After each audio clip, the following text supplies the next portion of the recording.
أعوذ بالله من الشيطان الرجيم. بسم الله الرحمن الرحيم. رب اشرح لي صدري ويسر لي أمري واحلل عقدة من لساني يفقهوا قولي. ربنا زدنا علما اللهم فقهنا في الدين آمین یا رب العالمین. آغاز ہوتا ہے رکن نمبر 4 کا. آیت نمبر 53 سے آغاز کرتے ہیں. اللہ تعالیٰ ارشاد فرماتے ہیں یا ایہا الذین آمنوا لا تدخلوا بیوتا النبی. اللہ تعالیٰ نے ارشاد فرمایا کہ اے لوگوں جو ایمان لائے ہو، لا تدخلوا، نہ تم داخل ہو نبی کرم صلی اللہ علیہ وآلہ وسلم کے گھر کے اندر جانے کے بارے میں کہا گیا ہے کہ ان کے گھر میں اجازت جب تک تمہیں اجازت نہ دی جائے تم نبی کے گھروں میں نہ جایا کرو، کھانے کے لیے ایسے وقت میں کہ اس کے پکنے کا انتظار کرتے رہو، بلکہ جب بلایا جائے تو تب ہی جاؤ، اور جب کھا چکو تو نکل کھڑے ہو، وہی باتوں میں مشغول نہ ہو جایا کرو۔ نبی کو تمہاری اس بات سے تکلیف ہوتی ہے تو وہ لحاظ کر جاتے ہیں، اور اللہ تعالیٰ حق بات کو حق بات کو بیان کرنے میں کسی کا لحاظ نہیں کرتا۔ اللہ تعالیٰ نے یہاں پر فرما دیا ولیکن اذا دعیتم فادخلوا فاذا طعمتم فانتشروا، تو منتشر ہو جاؤ، جب کھا پی لو تو منتشر ہو جاؤ، چلے جایا کرو۔ ولا مستأنسین لحدیث، اور باتوں میں مشغول ہو کر وہاں بیٹھے ہی نہ رہا کرو۔ یہ صرف ان کے لیے نہیں بلکہ ہم لوگوں کے لیے بھی یہ سوچنے سمجھنے کی بات ہے کہ ہم بھی جب کسی کے گھر جاتے ہیں تو ہم خواتین کی خاص طور پر یہ عادت ہے کہ ہم جب رخصت ہونے لگتی ہیں تو آدھی باتیں ہمارے دروازے پر اور پھر آدھی باتیں مین گیٹ پر ہوتی ہیں۔ تو جب ہمیں ہم خواتین کو چاہیے کہ جب ہمیں رخصت ہونا ہو تو فوراً ہی رخصت ہو جایا کریں، اس طرح سے کھڑے ہو کر آدھی آدھی مجلسیں کر کے نہ اٹھیں۔ اس طرح سے ہم بہت زیادہ وقت کا ضیاع کرتے ہیں، اور ہمیں چاہیے کہ ہم اپنے وقت کو سیو کریں۔ وقت وہ گھڑیاں جو گزر گئیں واپس آتی نہیں۔ ایسی کون سی چیز باتیں ہوتی ہیں کہ جو ہماری الگ الگ محفلوں میں رخصت ہوتے ہوتے تک ہماری باتیں مکمل ختم نہیں ہوتی ہیں۔ اللہ تعالیٰ نے یہ ایک پیغام بہت ہی اچھا، یہ ایک ادب اور آداب ہمیں بتائے ہیں کہ جب کسی کے گھر میں جائیں تو ہمیں کس تعظیم اور کس طریقے سے جانا چاہیے تاکہ ہم کسی کا وقت کو ضائع نہ کریں۔ میرے رب نے واضح الفاظ میں ارشاد فرما دیا کہ نبی اکرم صلی اللہ علیہ وآلہ وسلم کے لیے کہا کہ جب ان کے گھر میں جائیں تو وہاں پر اس انتظار میں نہ بیٹھے رہا کریں کہ کھانا پکنے کے انتظار میں نہ بیٹھے رہا کریں، بلکہ جب بلایا جائے تو تب جاؤ، اور جب کھا چکو تو نکل کھڑے ہو، وہی باتوں میں مشغول نہ ہو جایا کرو۔ نبی کو تمہاری اس بات سے تکلیف ہوتی ہے تو وہ لحاظ کر جاتے ہیں، اور اللہ تعالیٰ حق بات کو بیان کرنے میں کسی کا لحاظ نہیں کرتا، اللہ نہیں شرماتا۔ اللہ تعالیٰ ان ذالکم کان یؤذی النبی فیستحیی منکم واللہ لا یستحیی من الحق۔ کیا آپ کو ایسا نہیں ہوتا کہ جب آپ کی مجلسیں، آپ کھانا وغیرہ پکا کر بہت تھک جائیں اور مہمان رخصت ہوتے ہوتے 2 گھنٹے لگا دیں، گھنٹہ لگا دیں، تو وہ ایک ایسے انتظار میں ہوتے ہیں کہ نہ آپ نہ آپ ان کو رخصت کر پا رہے ہوتے، نہ آپ ان کو بٹھا پا رہے ہوتے ہیں، لیکن چونکہ آپ میزبان ہیں، آپ تھک چکے ہیں، لیکن آپ ان کو کہہ نہیں پاتے۔ تو ہم خواتین کو چاہیے کہ ہم اپنی زندگی کے اندر ان چیزوں کو لائیں، اور اپنی اولاد کی بھی اس طرح سے پرورش کریں کہ جب اٹھنے کا وقت ہو تو فوراً رخصت ہو جایا کریں۔ اللہ تعالیٰ نے ہمیں یہ حق دیا ہے، اور اللہ تعالیٰ نے ہمارے لیے آسانیاں پیدا کی ہیں، اس سے ہمیں مشقت میں نہیں ڈالا۔ میرے رب نے فرمایا فَإِذَا سَأَلْتُمُوهُنَّ مَتَاعًا فَاسْأَلُوهُنَّ مِنْ وَرَاءِ حِجَابٍ۔ اچھا، اس کا شان نزول اگر دیکھیں تو اس آیت کے سبب نزول کیا ہے کہ نبی کریم صلی اللہ علیہ وآلہ وسلم پر حضرت زینب کے ولیمے میں صحابہ کرام تشریف لائے، جن میں سے بعض کھانے کے بعد بھی بیٹھے ہوئے باتیں کرتے رہے، جس سے آپ صلی اللہ علیہ وآلہ وسلم کو خاص تکلیف پہنچی۔ تاہم حیا اور اخلاق کی وجہ سے آپ صلی اللہ علیہ وآلہ وسلم نے انہیں جانے کے لیے نہیں کہا، اور اس وجہ سے اس آیت میں دعوت کے آداب بتلا دیے گئے ہیں کہ ایک تو اس وقت جاؤ جب کھانا تیار ہو چکا ہو، پہلے سے ہی جا کر دھرنا مار کر نہ بیٹھ جایا کرو، اور دوسرا کھاتے ہی اپنے اپنے گھروں کو چلے جاؤ، وہاں بیٹھے ہوئے باتیں مت کرتے رہو، کھانے کا ذکر تو سبب نزول کی وجہ سے ہے، ورنہ اصل مطلب یہ بتایا گیا ہے کہ جب بھی تمہیں بلایا جائے، چاہے کھانے کے لیے یا کسی اور کام کے لیے، اجازت کے بغیر گھر کے اندر داخل مت ہو۔ یہ ہمارے دین نے ہمیں آداب سکھا دیے ہیں۔ پھر میرے رب نے فرمایا کہ جب تم نبی کی بیویوں سے کوئی چیز طلب کرو تو پردے کے پیچھے سے طلب کرو، یعنی جو بھی چیز تمہیں طلب کرنی ہو۔ یہ حکم حضرت عمر رضی اللہ تعالیٰ عنہ کی خواہش پر نازل ہوا۔ حضرت عمر رضی اللہ تعالیٰ عنہ نے نبی اکرم صلی اللہ علیہ وآلہ وسلم سے عرض کیا، یا رسول اللہ، آپ کے پاس اچھے برے ہر طرح کے لوگ آتے ہیں، کاش کہ آپ امہات المؤمنین کو پردے کا حکم دیں تو کیا ہی اچھا ہو۔ جس پر اللہ تعالیٰ نے یہ آیت نازل فرمائی کہ جب تم نبی کی بیویوں سے کوئی چیز طلب کرو تو پردے کے پیچھے سے طلب کرو۔ پھر میرے رب نے اگلی آیت کے اگلے حصے میں ارشاد فرمایا، وَمَا كَانَ لَكُمْ أَن تُؤْذُوا رَسُولَ اللَّهِ وَلَا أَن تَنكِحُوا أَزْوَاجَهُ مِن بَعْدِهِ أَبَدًا إِنَّ ذَلِكُمْ كَانَ عِندَ اللَّهِ عَظِيمًا۔ میرے رب نے مزید ارشاد فرمایا کہ تمہارے اور ان کے دلوں کے لیے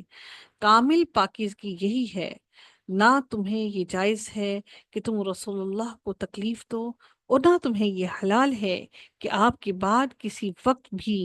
آپ کی بیویوں سے نکاح کرو۔ یاد رکھو، اللہ کے نزدیک یہ بہت بڑا گناہ ہے، چاہے وہ کسی بھی لحاظ سے ہو۔ آپ صلی اللہ علیہ وآلہ وسلم کے گھر میں بغیر اجازت داخل ہونا، آپ کی خواہش کے بغیر گھر میں بیٹھے رہنا، اور بغیر حجاب کے ازواج مطہرات سے گفتگو کرنا، یہ امور بھی ایذا کے باعث ہیں۔ ان سب سے اجتناب کرنے کا حکم دیا گیا ہے یہاں پر۔ اور مزید جو اللہ تعالیٰ نے حکم کیا کہ اور نہ تمہیں یہ حلال ہے کہ آپ کے بعد کسی وقت بھی آپ کی بیویوں سے نکاح کرو۔ یاد رکھو، اللہ کے نزدیک یہ بہت بڑا گناہ ہے۔ یہ حکم ان ازواج مطہرات کے بارے میں ہے جو وفات کے وقت نبی اکرم صلی اللہ علیہ وآلہ وسلم کے حوالہ عقد میں تھیں، تاہم جن کو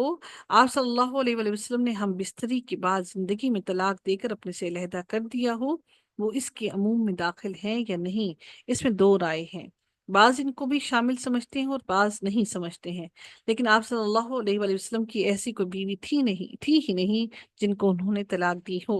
اس لیے یہ محض ایک فرضی بات ہے۔ اور ایک تیسری قسم ان عورتوں کی ہے جن سے آپ صلی اللہ علیہ وآلہ وسلم کا نکاح ہوا، لیکن ہم بستری سے قبل ہی ان کو آپ صلی اللہ علیہ وآلہ وسلم نے طلاق دے دی۔ ان سے دوسرے لوگوں کا نکاح درست ہونے میں بھی کوئی مزاحمت نہیں ہے، اس میں بھی کوئی غلطی نہیں ہے، یعنی کہ ان سے بھی نکاح ہو سکتا ہے۔ لیکن بہرحال ایسا کوئی معاملہ نبی اکرم صلی اللہ علیہ وآلہ وسلم کی زندگی میں نہیں آیا۔ اور یہاں پر جو آیت میں خاص مفہوم ہے کہ نہ تمہیں یہ حلال ہے کہ آپ کے بعد کسی وقت بھی آپ کی بیویوں سے نکاح کرو۔ جو آپ صلی اللہ علیہ وسلم کی مکمل طور پر بیویاں ہیں، ان سے نکاح کرنے کا حکم ہے کہ ان سے کوئی نکاح نہیں کر سکتا ہے۔ یاد رکھو، اللہ کے نزدیک یہ بہت بڑا گناہ ہے۔ اچھا، بہت سے لوگ اس بات کو تعوذ باللہ حضرت عمر فاروق پر الزام لگاتے ہیں کہ حضرت عمر فاروق حضرت عائشہ رضی اللہ تعالی عنہا سے نکاح کرنا چاہتے تھے اور اس کے خواہش مند تھے۔ تو ان کو یہ بات سمجھ لینی چاہیے کہ اللہ تعالیٰ نے جب یہ آیت نازل کر دی ہے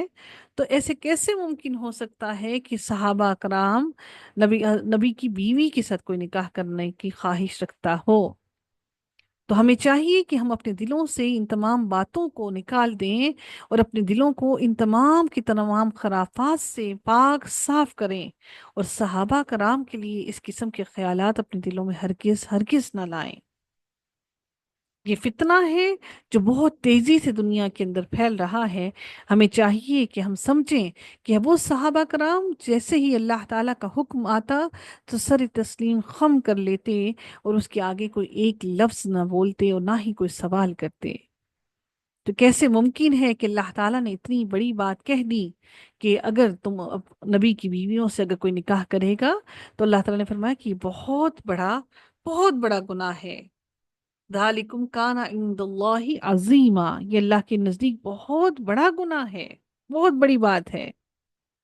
ان تبدوا شیئا او تخفوه فإن اللہ کان بكل شیء علیما۔ اب یہ آیت نبی کریم صلی اللہ علیہ وآلہ وسلم کی زندگی میں ہی اتار دی گئی، نازل کر دی گئی کہ نبی کی بیویوں کے ساتھ کوئی بھی نکاح نہیں کر سکتا۔ پھر میرے رب نے فرمایا کہ تم کسی چیز کو ظاہر کرو یا اس کو چھپا کر رکھو، اللہ تو ہر چیز کو بخوبی جاننے والا ہے، اس کا خوب علم رکھنے والا ہے۔ لا جناح علیہن فی آبائہن ولا ابنائہن ولا اخوانہن ولا ابنائی اخوانہن ولا ابنائی اخواتہن ولا نسائہن ولا ما ملکت ایمانہن۔ اب یہاں پر خاص طور پر بیان کیا گیا ہے کس کے بارے میں؟ پردے کے حکم کے بارے میں کیا آیا کہ ان عورتوں پر کوئی گناہ نہیں کہ وہ اپنے باپوں اور اپنے بیٹوں اور بھائیوں اور بھتیجوں اور بھانجوں اور اپنے میل جول کی عورتوں اور ملکیت کے ماتحتوں لونڈی یا غلام کے سامنے ہوں۔ یعنی جب عورتوں کے لیے پردے کا حکم نازل ہوا تو پھر گھر میں موجود اقارب، یعنی کہ جو عزیز و اقارب یا ہر وقت آنے جانے والے رشتہ داروں کے بارے میں سوال ہوا کہ ان سے پردہ کیا جائے یا نہیں۔ تو چنانچہ اللہ تعالیٰ نے اس بارے میں کی آیت نازل کر دی، جن سے پردے کی ضرورت نہیں ہے ان کے بارے میں اللہ تعالیٰ نے بیان کر دیا اس آیت کے اندر، اور اس کی تفسیر جو ہے مزید تفصیل سورہ نور کی آیت نمبر 31 کے اندر بیان ہو چکی ہے، جس میں اللہ تعالیٰ نے واضح طور پر بیان کر دیا ہے کہ کن کن سے پردہ کیا جائے اور کن کن سے پردہ نہیں کرنا چاہیے۔ تو اللہ تعالیٰ نے یہاں پر بیان کیا کہ ان عورتوں پر کوئی گناہ نہیں کہ وہ اپنے باپوں یا اپنے بیٹوں اور بھائیوں اور بھتیجوں اور بھانجوں اور اپنی میل جول کی عورتوں اور ملکیت کے ماتحتوں لونڈی یا غلام کے سامنے ہوں، یعنی ان کے سامنے آئیں۔ ٹھیک ہے، واتقین اللہ، پھر اللہ تعالیٰ نے فرمایا اور تو اللہ سے ڈرتی رہو، واتقینا، تقوی اختیار کرو، ڈرو اللہ تعالیٰ سے۔ اللہ تعالیٰ یقیناً ہر چیز پر شاہد ہے، شہیدہ، گواہ ہے۔ اس مقام پر اللہ تعالیٰ نے عورتوں کو تقوی اختیار کرنے کا حکم دے کر واضح کر دیا ہے کہ اگر تمہارے دلوں میں تقوی ہوگا تو پردے کا جو اصل مقصد انسان کے دل اور نظر کی طہارت اور پاکیزگی اور صفائی ہے، اس کی حفاظت کرنا ہے، وہ یقیناً تمہیں حاصل ہوگا، ورنہ حجاب کی ظاہری پابندیاں تمہیں گناہ میں ملوث ہونے سے نہیں بچا سکتی ہیں۔ تم ظاہری طور پر اپنے اوپر اوڑھنیاں اوڑھ لو، تم ظاہری طور پر اپنے اوپر عبایا اوڑھ لو، ظاہری طور پر تم حجاب اوڑھ لو، اگر تمہاری نگاہ میں حیا نہیں، اگر تمہاری نگاہ میں بے حیائی ہے، اگر تمہاری نگاہ صاف نہیں، تم نے اپنی نگاہ کی بھی حفاظت نہیں کی، تو تمہاری اوڑھنیاں اوڑھنے کا کوئی مقصد نہیں۔ اللہ تعالیٰ نے فرمایا کہ تقوی اختیار کرنے کے بعد میرے رب نے واضح فرمایا کہ اللہ نے عورتوں سے کہا کہ اے عورتوں تقوی اختیار کرو، ان اللہ کان علی کل شیء شہیدا۔ اللہ تعالیٰ نے اس کے بعد واضح طور پر آپ کے لیے اور میرے لیے واضح طور پر فرما دیا کہ بے شک اللہ تعالیٰ تمہارے ہر کام پر جو تم کر رہے ہو، چاہے ہم نے اوڑھنیاں اوڑھ لی، حجاب کر لیا، خود کو چھپا لیا، اللہ تعالیٰ ہر چیز پر گواہ ہے۔ اور پھر اللہ تعالیٰ ہمارے اعمال پر گواہ ہے، تو پھر ہم بچ کر کہاں جائیں گے؟ ہم کس کے سامنے اپنی حجتیں بیان کریں گے؟ ان اللہ و ملائکتہ یصلون علی النبی، اللہ تعالیٰ اور اس کے فرشتے اس نبی پر رحمت بھیجتے ہیں۔ اللہ تعالیٰ پھر فرماتے ہیں اے ایمان والو، تم بھی ان پر درود بھیجو اور خوب سلام بھی بھیجتے رہا کرو۔ اس آیت میں نبی اکرم صلی اللہ علیہ وآلہ وسلم کے اس مرتبہ کے اور اس مرتبے کے بارے میں بیان کیا گیا ہے جو آسمانوں میں آپ صلی اللہ علیہ وآلہ وسلم کو حاصل ہے، اور وہ یہ کہ اللہ تبارک تعالی فرشتوں میں آپ صلی اللہ علیہ وآلہ وسلم کی ثنا اور تعریف کرتے ہیں اور آپ پر رحمتیں بھیجتے ہیں، اور فرشتے بھی آپ صلی اللہ علیہ وآلہ وسلم کی بلندی درجات کی دعا کرتے ہیں۔ اس کے ساتھ ہی اللہ تعالیٰ نے عالم سفلا یعنی کہ اہل زمین کو حکم دیا کہ وہ بھی آپ صلی اللہ علیہ وآلہ وسلم پر درود بھیجیں، تاکہ آپ کی تعریف میں جو ملا اعلیٰ یعنی کہ ملائے اعلیٰ یعنی کہ اولا اور سفلا، آسمانوں میں سفلا اور زمین میں، یعنی کہ آسمانوں میں اور زمین میں دونوں عالم متحد ہو جائیں۔ آسمانوں میں فرشتے اور اللہ تعالیٰ کی اللہ تعالیٰ نبی کریم صلی اللہ علیہ وسلم پر درود بھیجتے ہیں، اور سفلا یعنی کہ اہل زمین دونوں مل کر نبی اکرم صلی اللہ علیہ وآلہ وسلم پر متحد ہو کر درود بھیجیں۔ حدیث میں آتا ہے کہ صحابہ کرام نے عرض کیا، یا رسول اللہ، سلام کا طریقہ تو ہم جانتے ہیں، یعنی التحیات میں السلام علیک ایھا النبی پڑھتے ہیں، ہم درود کس طرح پڑھیں؟ اس پر آپ صلی اللہ علیہ وآلہ وسلم نے وہ درود ابراہیمی بیان فرمایا جو نماز میں پڑھا جاتا ہے۔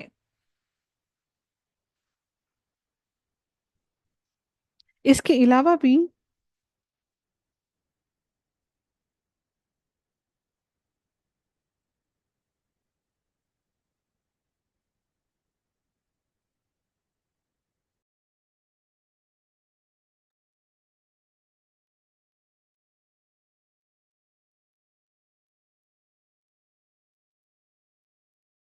جی، احادیث میں درود کے بارے میں اور بھی بہت سی مختصر درود بھی آئے ہیں کہ جو کہ آپ نبی کریم صلی اللہ علیہ وآلہ وسلم پر پڑھ سکتے ہیں، جیسے کہ الصلاۃ والسلام علیک یا رسول اللہ پڑھنا۔ اس لیے یہاں پر بتایا جا رہا ہے کہ یہ درست کیوں نہیں ہے کہ اس میں نبی کریم صلی اللہ علیہ وآلہ وسلم سے خطاب کیا گیا ہے۔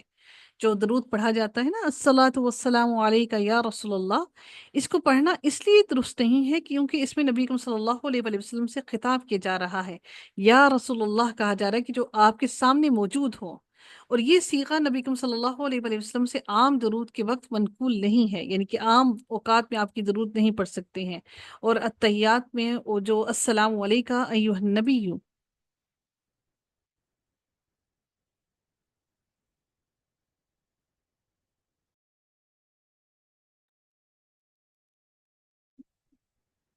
اچھا جی، بات ہو رہی ہے کہ الصلاۃ والسلام علیکہ یا رسول اللہ پہ پڑھنا اس لیے صحیح نہیں ہے کیونکہ اس میں نبی کریم صلی اللہ علیہ وآلہ وسلم سے خطاب کیا جا رہا ہے، اس لیے یہاں پر اس طرح کا درود بھیجنے کی اجازت نہیں ہے، یا رسول اللہ نہیں کہا جا سکتا ہے۔ السلام علیکہ ایھا النبی آپ صلی اللہ علیہ وآلہ وسلم سے منقول ہے کیونکہ نبی کریم صلی اللہ علیہ وآلہ وسلم نے ایسے ہی درود پڑھنے کا حکم دیا ہے، اور ہمیں بھی چاہیے کہ ہم بھی اسی طرح سے ہی درود پڑھیں، السلام علیکہ ایھا النبی۔ اچھا، اس وجہ سے اس وقت میں پڑھنے میں کوئی قباحت نہیں ہے کیونکہ نبی کریم صلی اللہ علیہ وآلہ وسلم نے ایسا پڑھنے کا ہمیں حکم دیا ہے۔ باقی اگر کوئی اس طرح کا درود پڑھتے ہیں، الصلاۃ والسلام علیکہ یا رسول اللہ، تو اس کے پڑھنے میں کی اجازت ہمیں ہرگز نہیں ہے۔ یاد رکھیے گا کہ جو درود شریف آپ اس طرح کا درود پڑھتے ہیں جو بدعت میں شمار ہو، تو اس کو پڑھنے کا کوئی ثواب نہیں ہے بلکہ اس کو پڑھنے کا گناہ ہے۔ ہم کیوں نہ وہ درود پڑھیں جو نبی اکرم صلی اللہ علیہ وآلہ وسلم سے منقول ہے اور جس کا انہوں نے ہمیں ویسا پڑھنے کا حکم دیا ہے۔ ہمیں چاہیے کہ ہم بھی وہی درود پڑھیں جو نبی اکرم صلی اللہ علیہ وآلہ وسلم نے ہمیں پڑھنے کا حکم دیا ہے، اور کوشش کی جائے کہ درود ابراہیمی پڑھا جائے کیونکہ اس کی سب سے زیادہ فضیلت ہے۔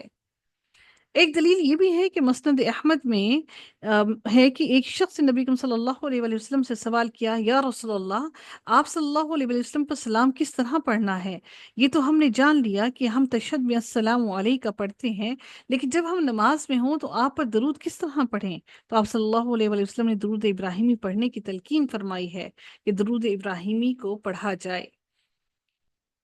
یعنی تشہد کے بعد درود ابراہیمی پڑھا جائے۔ نبی کریم صلی اللہ علیہ وآلہ وسلم نے تمام صحابہ کرام کو بھی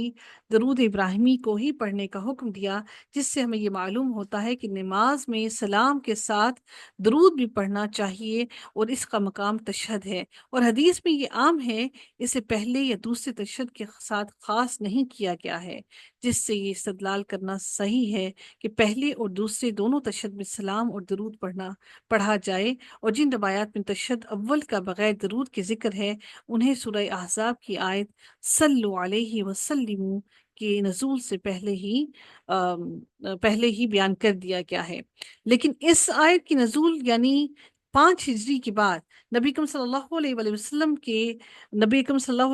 وسلم نے صحابہ کے سوال کرنے پر درود کے الفاظ بھی بیان فرما دیے، تو اب نماز میں سلام کے ساتھ درود شریف کا پڑھنا بھی ضروری ہو گیا، چاہے وہ پہلا تشہد ہو یا دوسرا تشہد ہو۔ اس کی ایک اور دلیل یہ ہے کہ حضرت عائشہ رضی اللہ تعالی عنہا نے بیان کے فرمایا کہ نبی اکرم صلی اللہ علیہ وآلہ وسلم بعض دفعہ رات کو 9 رکعت نماز ادا کرتے تھے، اور 8ویں رکعت میں تشہد بیٹھتے تو اس میں اپنے رب سے دعا کرتے، اور اس کے اور اس کے پیغمبر پر درود پڑھتے، پھر سلام پھیرے بغیر ہی کھڑے ہو جاتے اور نویں رکعت پڑھ کے پوری کر کے تشہد میں بیٹھتے تو اپنے رب سے دعا کرتے اور اس کے پیغمبر پر درود پڑھتے اور پھر دعا کرتے، پھر سلام پھیر دیتے۔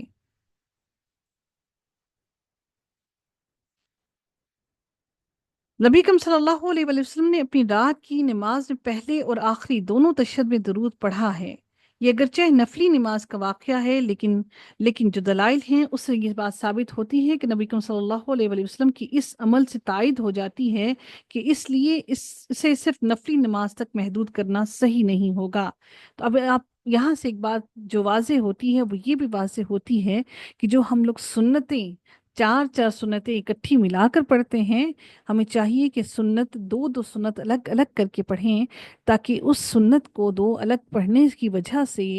ہمیں درود شریف پڑھنے کا اجر و ثواب بھی مل جائے۔ یہ جو آیت ہے یہ اس بات پر بھی دلالت کرتی ہے کہ سنت ہمیں دو دو کر کر پڑھنی چاہیے۔ آگے اگلی آیت میں اللہ تعالیٰ ارشاد فرماتے ہیں کہ ان الذین یؤذون ان الذين يؤذون الله ورسوله لعنهم الله في الدنيا والآخرة وأعد لهم عذابا مهینا۔ اللہ تعالیٰ ارشاد فرماتے ہیں جو لوگ اللہ اور اس کے رسول کو ایذا دیتے ہیں ان پر دنیا اور آخرت میں اللہ کی پھٹکار ہے اور ان کے لیے نہایت رسوا کن عذاب ہے۔ یعنی یہاں پر جو خاص بات بیان کی گئی کہ اللہ کو ایذا دینے کا مطلب ان کاموں کا ارتکاب ہے جنہیں اللہ تعالیٰ نے ناپسند فرمایا ہے، ورنہ اللہ کو ایذا کوئی پہنچا نہیں سکتا، کوئی تکلیف دے نہیں سکتا۔ جیسے مشرکین یہود اور نصارہ وغیرہ اللہ تعالیٰ کے لیے اولاد ثابت کرتے ہیں، یا جس طرح حدیث قدسی میں ہے کہ اللہ تعالیٰ فرماتا ہے ابن آدم مجھے ایذا دیتا ہے،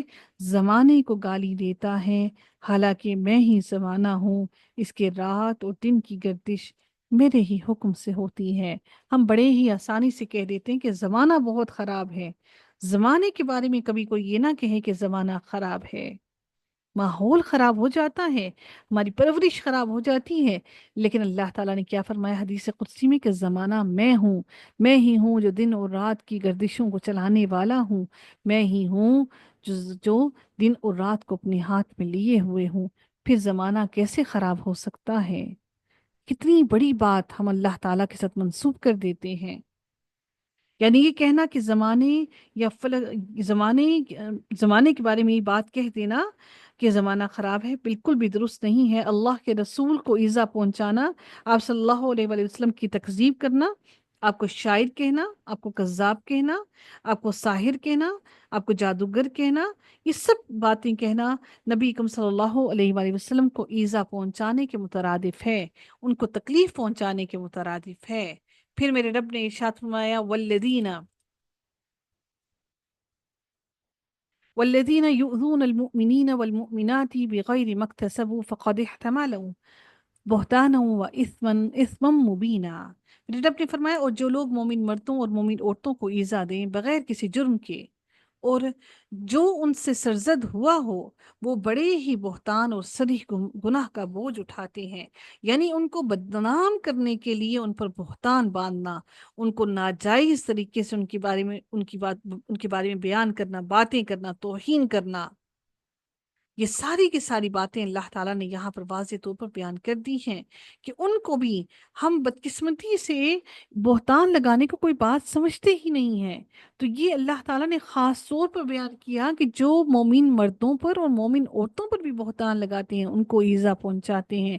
جو انہوں نے کیا نہیں، اس کے بارے میں ان کے اوپر عیب جوئی کرنا شروع کر دیتے ہیں، تو اللہ تعالیٰ فرماتے ہیں بغیر مکتسب فقد احتملوا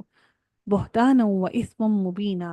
جس نے ایسا کیا ان پر بہتان باندھا، اس نے صریح گناہ کا بوجھ اٹھا لیا، اور اس صریح گناہ کو، اس بڑے گناہ کا بوجھ وہ خود ہی اپنی جان پر اٹھائے گا، اور اس کا بار اپنی جان پر وہ بھگتے گا، اور اس کا عذاب وہ